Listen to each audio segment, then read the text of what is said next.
আমি এখন শ্যামনগর উপজেলার হরিনগর এলাকায় আছি। সুন্দরবন এলাকা এটা।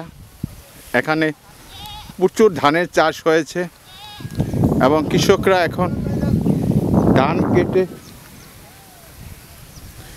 ঘরে নিয়ে যাচ্ছে। এই প্রতিবেদনে আমরা এরকম একটি চিত্র তুলে ধরছি। এখানে সকাল থেকে কৃষকরা ধান কাটছে এবং সেই ধান তারা বাড়ি নিয়ে যাচ্ছে। আমরা দেখতে পাচ্ছি দুইজন কৃষক ধান কেটে তারা নিয়ে আসতেছে এবং অন্য দুইজন কৃষক তারা ধান কেটেছে। এখন এইগুলো তারা বাড়ি নিয়ে যাবে। আমরা এই প্রতিবেদনে আমরা কথা বলছি এই কৃষক ভাইদের সাথে। ওনারা তাদের বক্তব্য বলবে।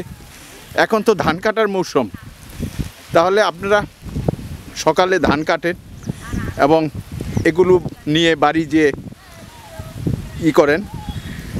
এখন আপনি বলুন, এই যে ধান আপনারা যে রোপণ করছেন, এতে আপনাদের কতটুকু লাভ হচ্ছে? আমাদের লাভ আছে, আপনার দেখা যাচ্ছে ধানের দাম ভালো থাকলে, বিচুলির দাম ভালো থাকলে আমাদের আছে লাভ।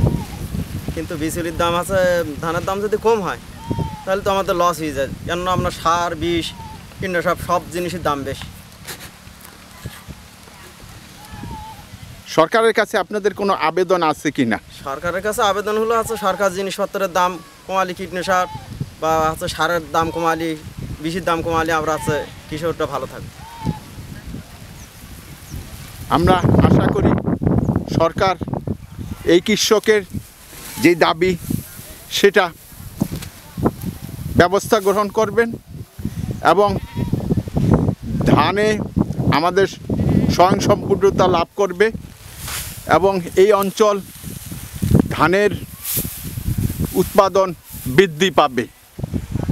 শহীদুজ্জামান বাদল, সুন্দরবন হরিনগর থেকে বলছি।